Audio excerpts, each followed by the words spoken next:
Okay, so good evening, everyone. Hare Krishna. We have some old-time Krishna loungers back. We got Quinn on the flute here, and we have Connor. Right. So we're happy to see them. We haven't seen them for a little while.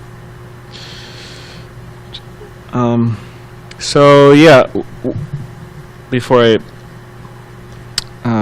continue, I'll just Om Jnana Tibidandasya Gyananjana Shalakaya Chakshulanmilitamena Tasmai Shri Gurave Namaha. I was born in the darkest of ignorance, and my spiritual master opened my eyes with the torchlight of knowledge. I offer my humble obeisances unto him.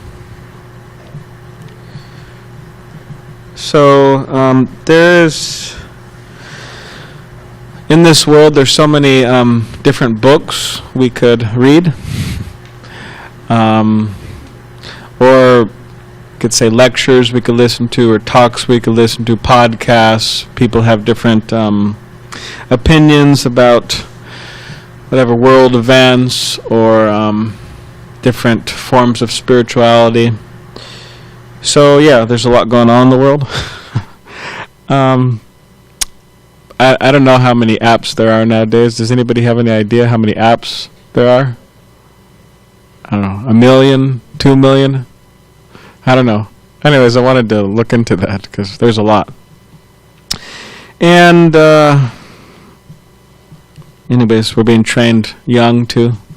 4 years old, on the tablet or phone or whatever. But so anyways, there's so much out there, information. It's almost like an information overload. But out of all of those books and out of all of those different,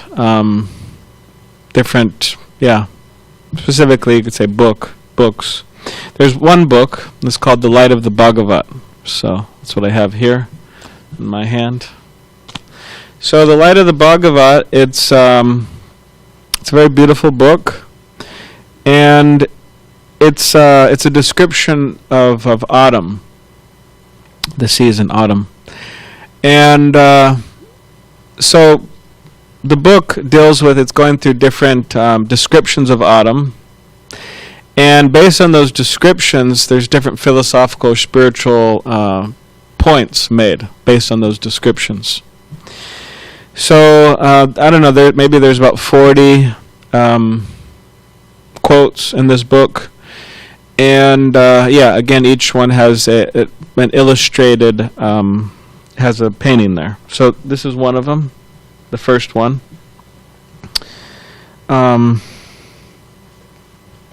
So we'll just discuss that tonight. So here's the painting. It's clouds and thunder. I guess we could have been outside for that, but not so much thunder, but little clouds and rain. But a few weeks ago it was thundering. Also, hailing, yeah. So the hail. So this is. I'll just read the quote dealing with this painting here. So the quote is: "The arrival of clouds, accompanied by thunder and flashes of lightning all over the sky, provides a picture of life-giving hope. Covered by deep bluish clouds, the sky appears artificially dressed. The thunder and lightning within the clouds are signs of hope for a new way of life." And then our teacher gives a commentary on it, which I won't read, but just kind of summarize and discuss that. So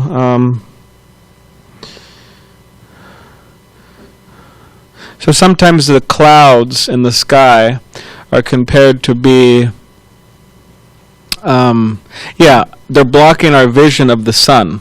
The sun's always there, but the clouds sometimes covers our vision, so we can't see the sun, right? But if we go high above the clouds, we'll see the sun. Common sense. Just like when we're in an airplane, it may be very cloudy, and then it goes high, high, high, then we'll see the sun.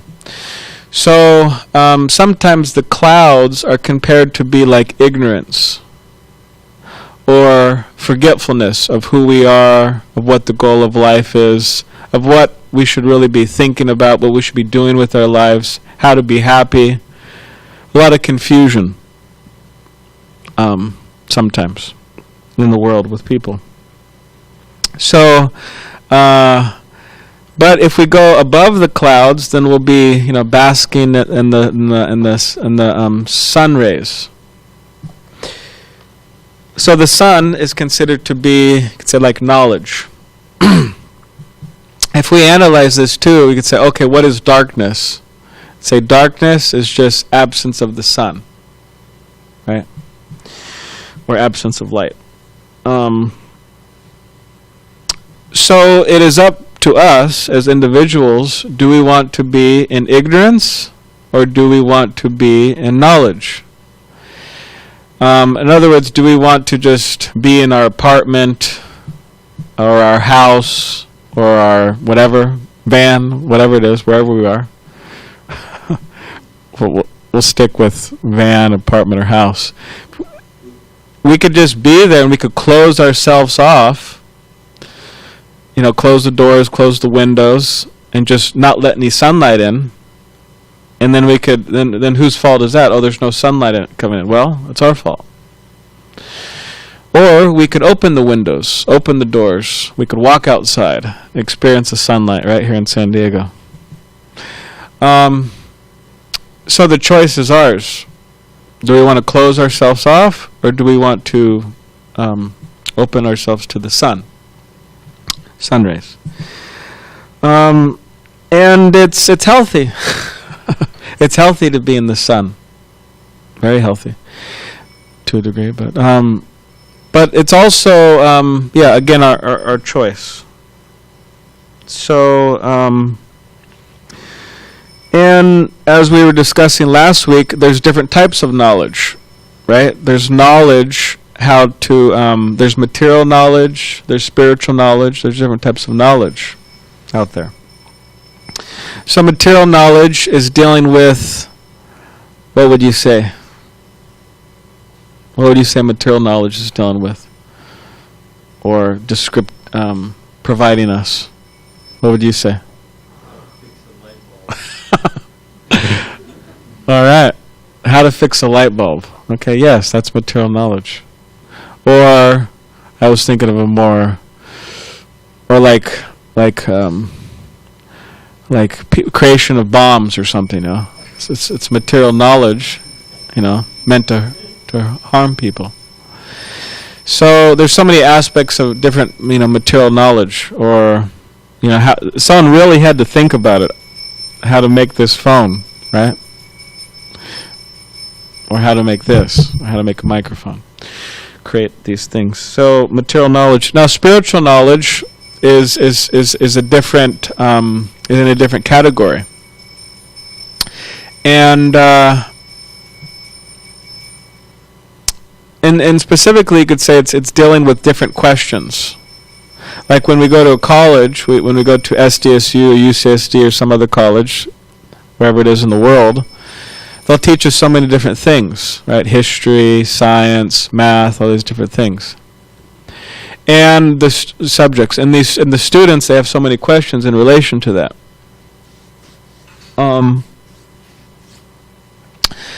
But when we enter the spiritual realm, there's different questions that should be asked. Like our teacher would sometimes say, "Oh, you don't go to a guru and ask them, okay, well, I have a knee problem, how to fix my knee, Or I need some money, can you please, give me knowledge how to get money?" Go to a financial guru for that. Not a spiritual guru, teacher. So there's different, but if we go to a spiritual teacher, or if we trying to find spiritual knowledge, then there's certain questions we ask. Okay, well, who am I? That's a question, a spiritual question. or different things like that. So the ancient Bhakti yoga tradition, this tradition, propounds that to really be in knowledge means to be in spiritual knowledge. In the neglect of spiritual knowledge, and just the cultivation of material knowledge, means to be in darkness. So therefore, the Bhakti Yoga tradition is saying, become spiritually realized, right? Become spiritually realized, become enlightened. Go above the clouds of ignorance. And this, as it's being described here in this quote, that the arrival of clouds accompanied by the thunder and flashes of lightning all over the sky provides a picture of life-giving hope. The thunder and lightning within the clouds are signs of hope for a new way of life. So much of our life we're searching, right? We're searching for happiness. We're searching for peace. We're searching for satisfaction. We're searching to try to fill the void within our hearts. You know, that empty feeling within us. It's through so many different ways. So in other words, a lot of the times we're looking for new ways of life.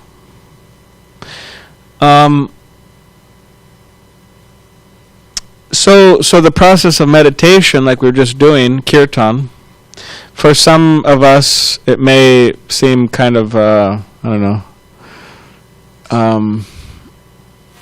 exotic or mystical, or kind of, depending on who we are, we have different perceptions of it.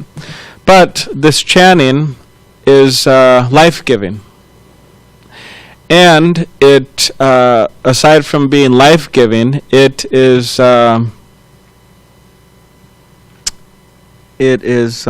very blissful.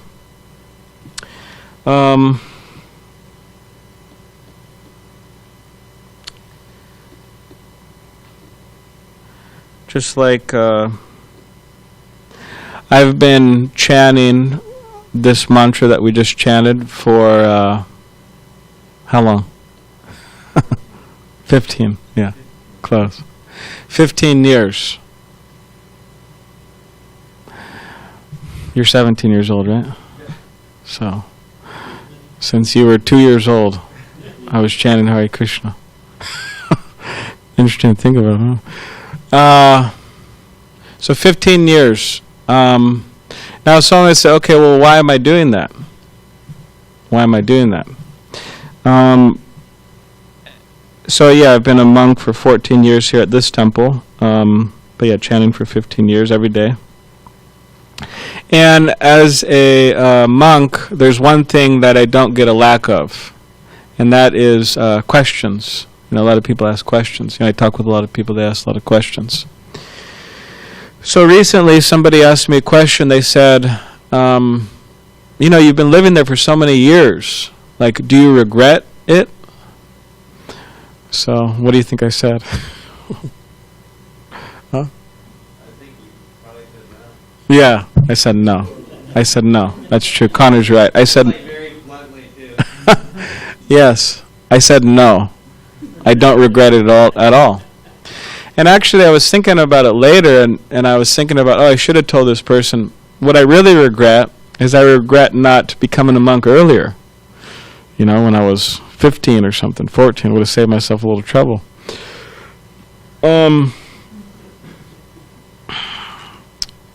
So yeah, I don't regret it, and not that I didn't make any mistakes, but the me staying here, I don't regret it. And why is that? Because I'm actually getting something from it. Means some spiritual happiness, some knowledge, some experience, spiritual experience.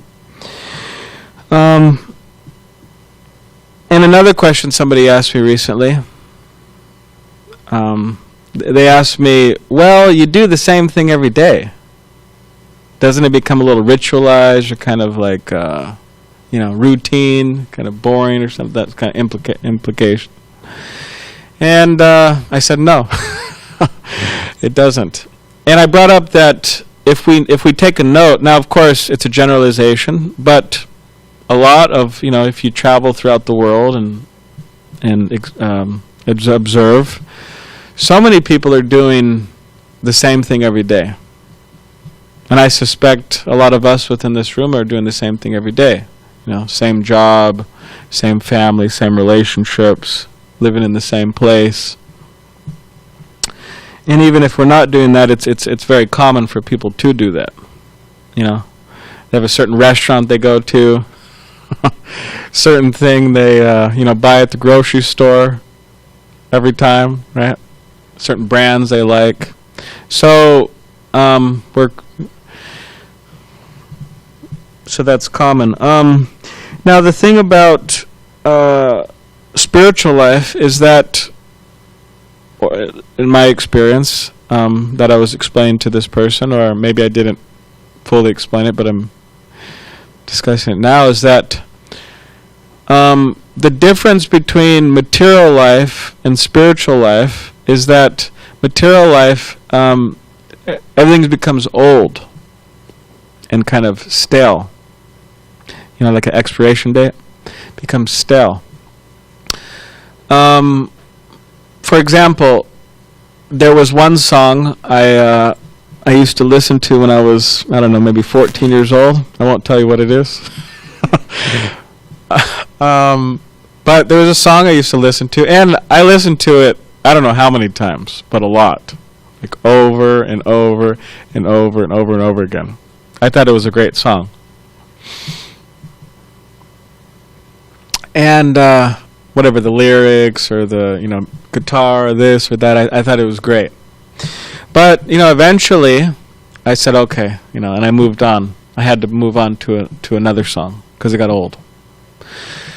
So with spiritual life, like I've been singing this song Hare Krishna for so many years, like 15 years every day, singing and chanting on my beads, at least 2 hours every day.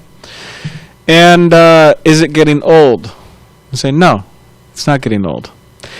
And not only is it getting old, not only is it not getting old, but it's getting better as time goes on. It's getting better. Because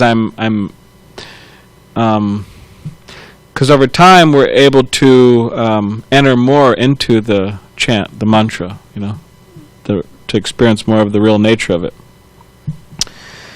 So yeah, although I'm chanting every day, although, every morning I'm getting up, the other monks could testify, I'm not lying here. I'm getting up every morning, I'm engaging in the same activities every day, different activities. It's not getting old. And that's also their experience as well, as far as I know. So if we're looking for a new way of life, or maybe looking to, spice up our life, or whatever you want to say, add some different aspects to it that may be more life-giving or encouraging or inspiring, then I would humbly advise, or I would humbly suggest, then that we try to cultivate more and more and more and more and more our spiritual knowledge. Bask in the rays of that spiritual knowledge. And also add a meditational process. I'm sure a lot of us are doing that now, but add more and more meditation to our lives. And specifically, try out the Hare Krishna one. It's a nice one. Nice mantra. So, and that will be very, life-giving and inspiring. All right, so does anybody have any questions or comments? Yes. Do we need a mic, or I guess so. I guess it's being. Anyways, I'll repeat the. How can one identify ignorance in themselves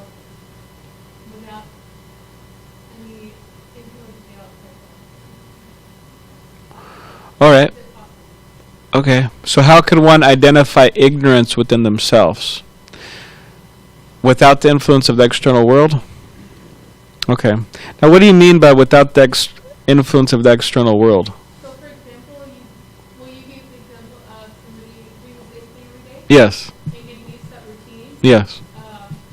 Getting up, feeding the dog, going to work, Yeah. feeding the dog, going to sleep. Yes. They may be content, Yes.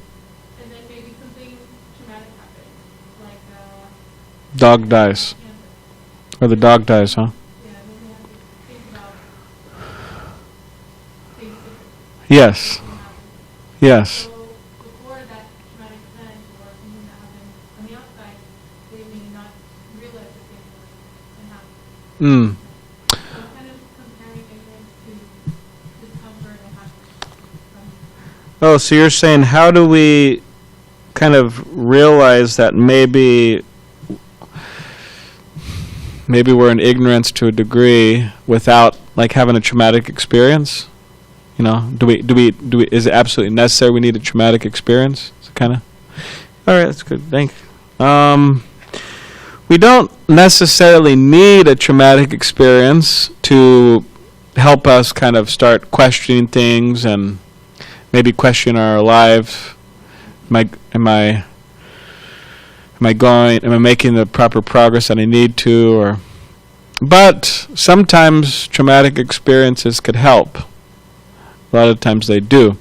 But the thing is with traumatic experiences that like two things usually happen. One is that it helps the individual kind of like, okay, well maybe I need to start, looking into higher topics or, like in a spiritual direction. That happens.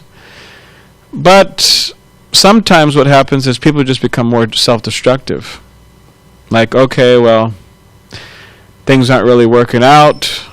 Let me take some very intense drugs and forget about everything, or in some severe cases, they drown themselves in all types of different heavy intoxications or, commit suicide or something like that.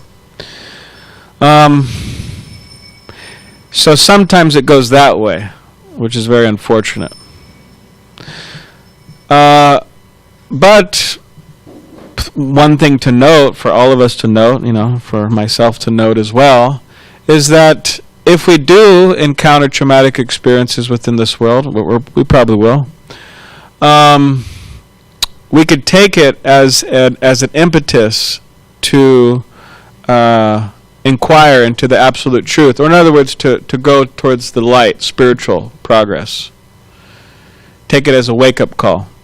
Just like I was traveling one time with one other monk, we were on our way back from India, and we stopped off in one country, and somehow or other, anyways, the airlines gave us a hotel, so we were there, and the people at the front desk, we asked them, we said, can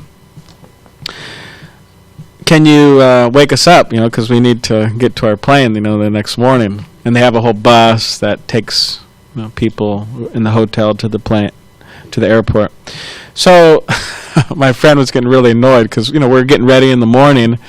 And this person, they called a lot. They called, once, and then some time passed, twice, and they kept on calling over and over. They're really good, wake up call. So within our lives, we get that, this call, that call, trying to get like a wake-up call. And a lot of the times that may come in the form of difficulties within our lives. So it could be good, just a matter how we see it. But the process of chanting, it cleanses our consciousness. It says, just like, it cleanses our consciousness. So whether we could see our ignorance or not, the Bhakti yoga tradition says it's there. And therefore, there needs to be a process of cleansing. Just like some time ago, we were discussing at the lounge, Krishna lounge. Just like water, right? Everybody likes pure water. They pay a lot of money for good pure water, right? Just like you go to Sprouts, people will pay so much for Mountain Valley spring water, or what's that water? Iceland water, Icelandic water, or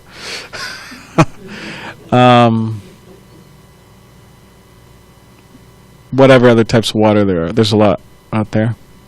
So pay, we work hard for our money, right? Generally speaking. And then we fork over our money to pay for this high quality water. Why? Because we as humans,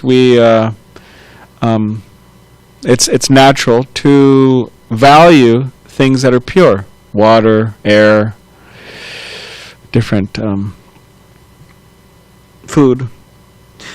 Which is an interesting thing to note. We're the only species that, humans, that destroy the habitat in which we live in. Namely the world. Actually, a little bit of a side note, but my friend was giving a talk one time, and then they said, "Oh, excuse me, the person in the audience, excuse me, but that's not exactly true.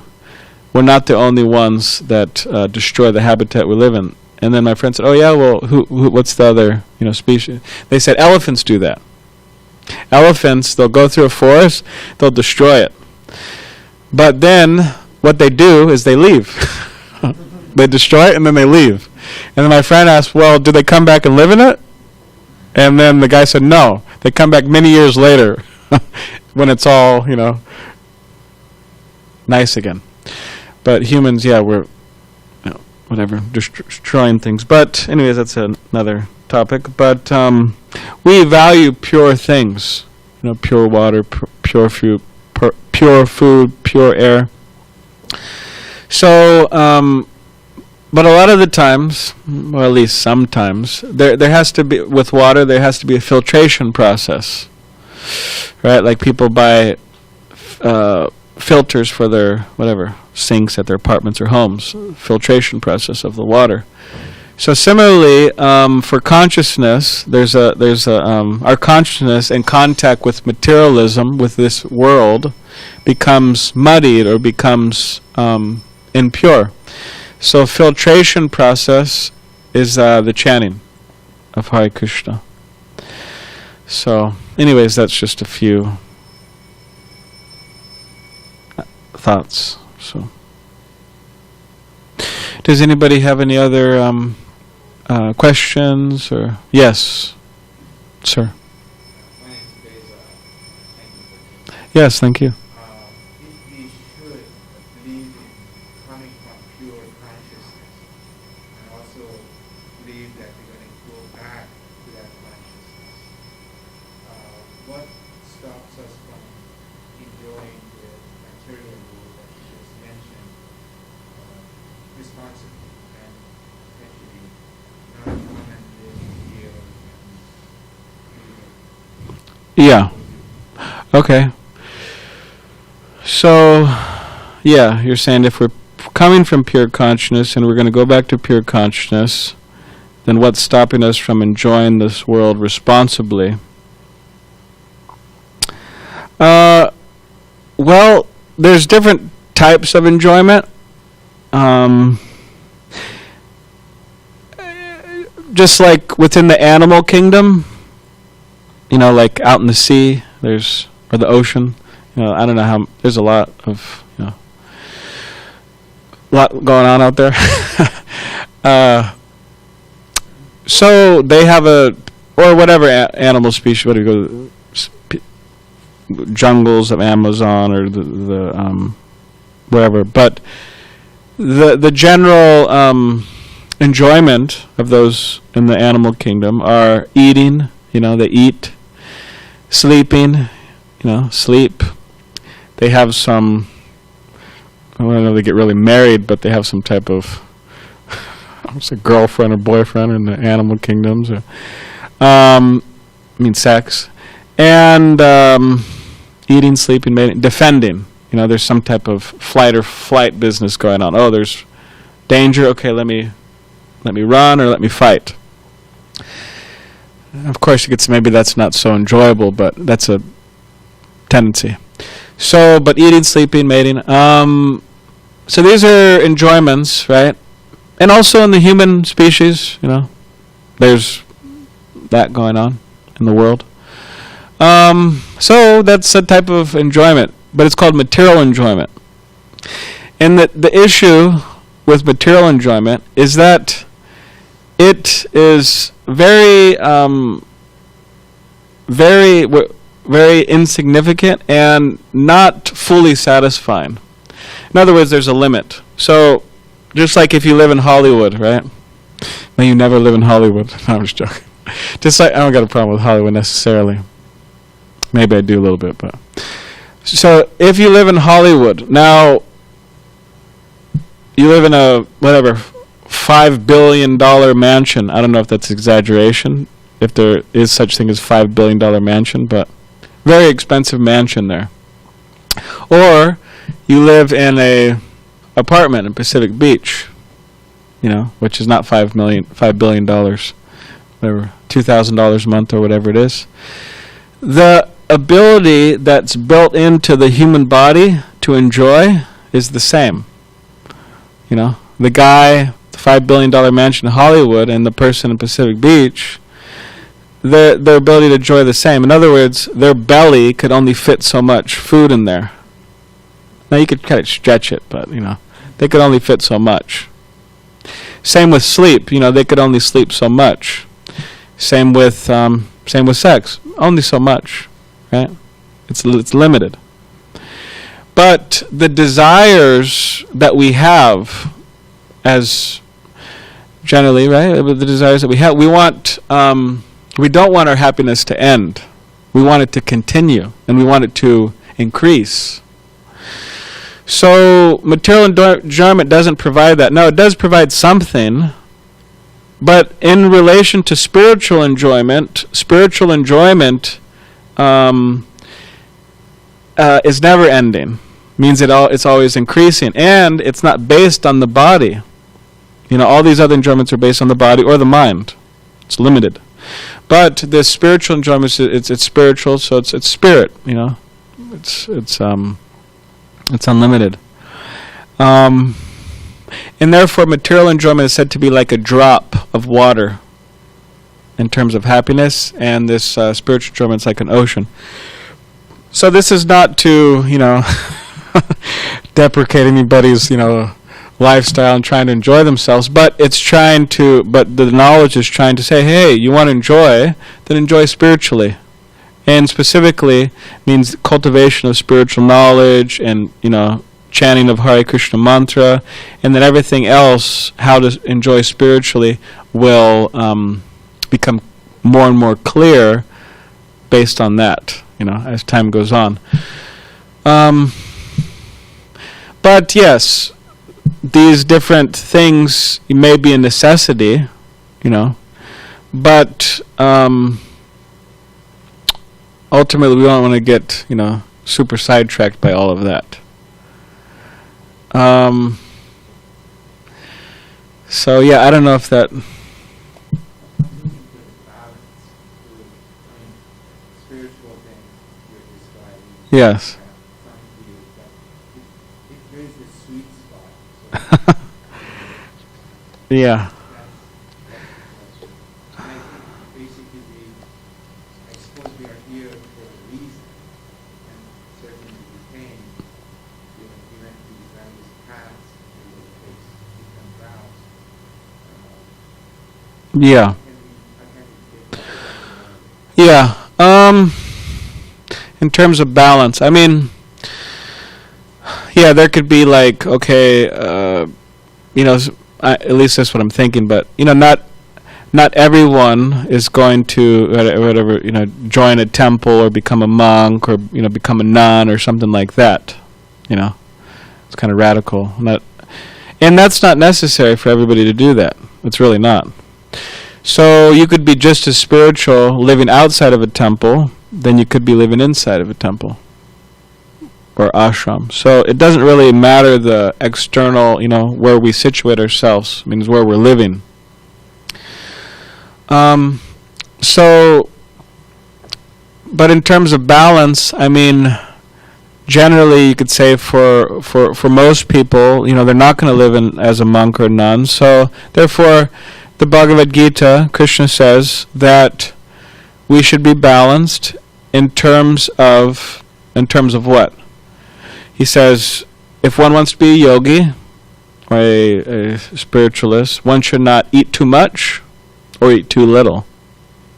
Sleep too much or sleep too little. One should be balanced, and also in terms of recreation, right? One should be balanced. And by this, and by practicing yoga, also, not just by that, but by adding of spiritual life to that balanced life, then what does he say? It says that all material miseries, pangs, can be mitigated. So it's being advised we be balanced in our activities, materially and spiritually. Because that's true, there are material and spiritual activities, and some, and so we're balanced, and in this way the material miseries are mitigated. So that's what we want. We don't want to suffer unnecessarily. It's not a good program. So that's there.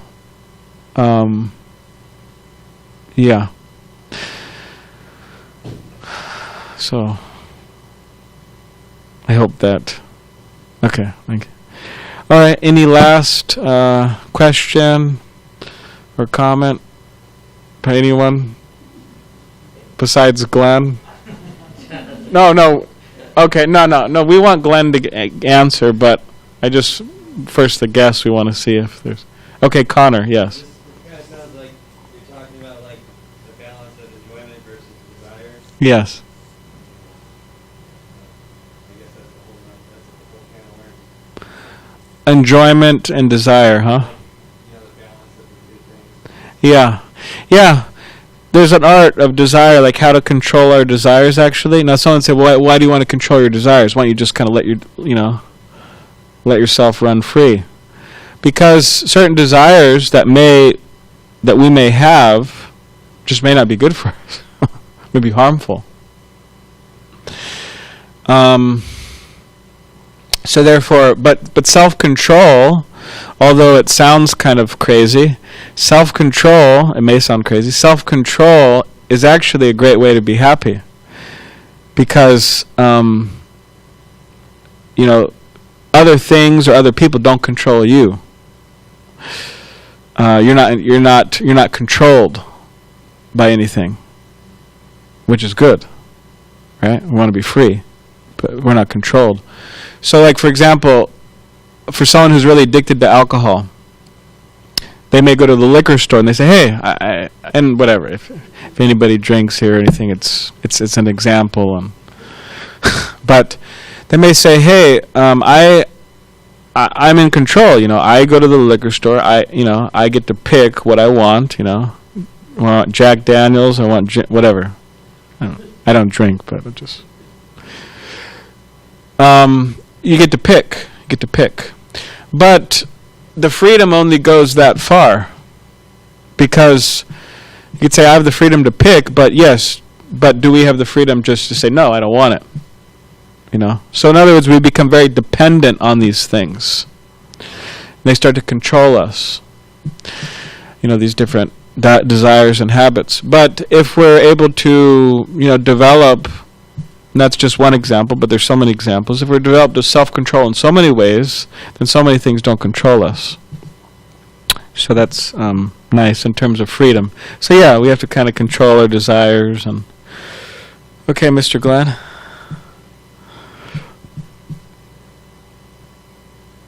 There you go, Glenn.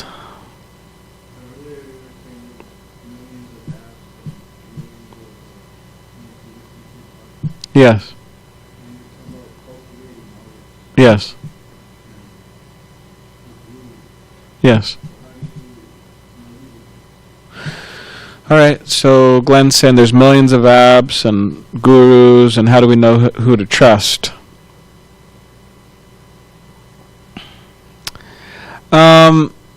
Well, there's different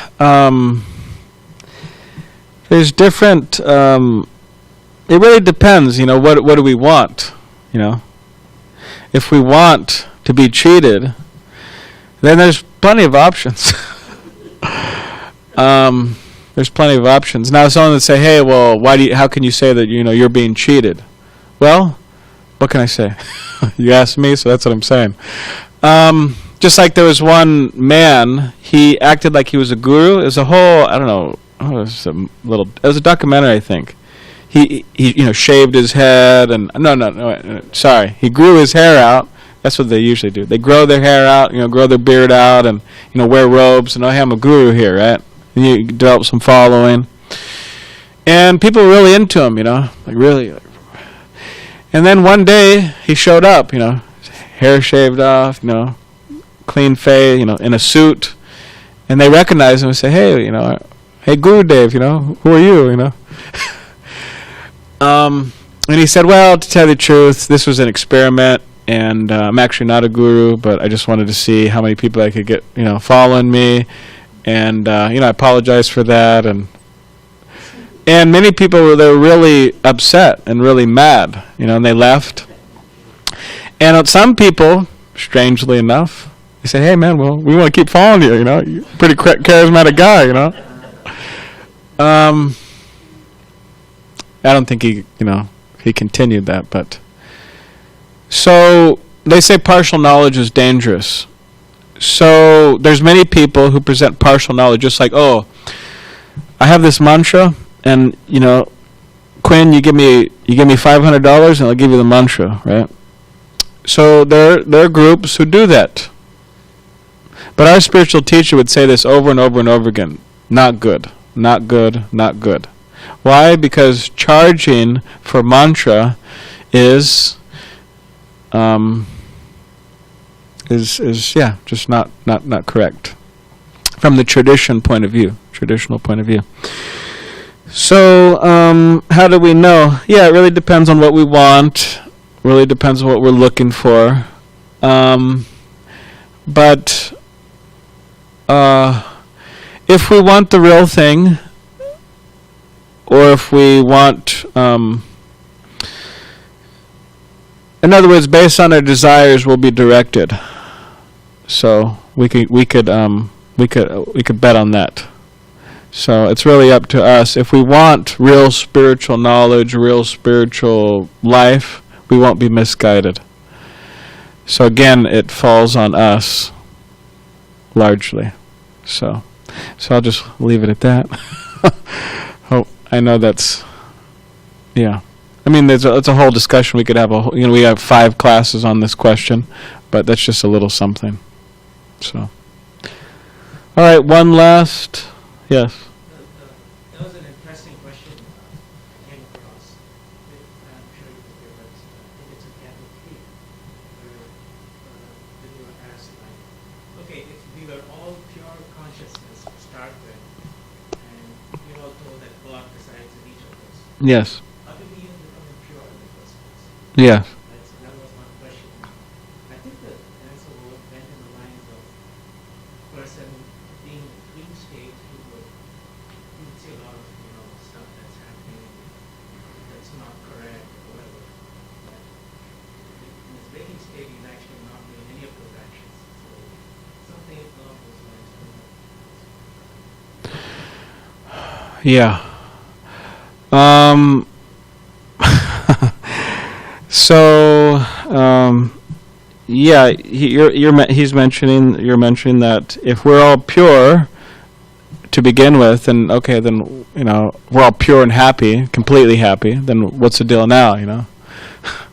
What happened? That is, if we're not completely pure, not completely happy. And again, yeah, this comes back to desire.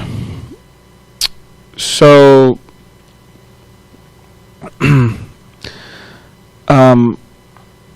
yeah, it comes back to desire. So, of course, that's also a big topic, and yeah, due to time constraints, we're not going to get into that right now. But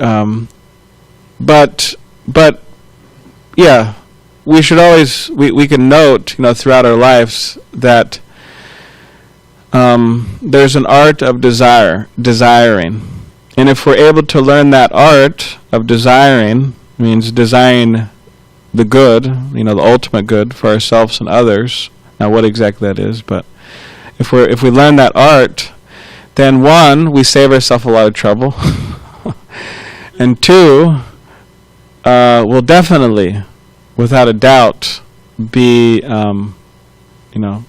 we'll get what we want, and that is full satisfaction of the heart. But that requires learning the art of desiring properly, for the ultimate good. So, all right. So we'll stop there. Thank you all very much. And next week, this man back there in the orange, he'll be giving the talk, Mukunda Charana Prabhu, and we'll be continuing this book, Light of the Bhagavat, and there'll be another painting quote he'll speak from. And yeah, so thank you very much. And before everybody leaves, they'll be passing out a to-go box dinner, so you could collect that. And if anybody, the monks here, usually the guys in orange, but also we have some of those transitioning into orange soon, but they're in white, like Glenn here. If anybody ever, at any time, day or night, if anybody has any questions or comments, or we're here at the temple, you could call Damodar Kumar at 12 o'clock at night. He'll be ready to answer your question. So yeah, if anybody has anything they want to discuss or anything in relation to anything, feel free. So, all right, thank you.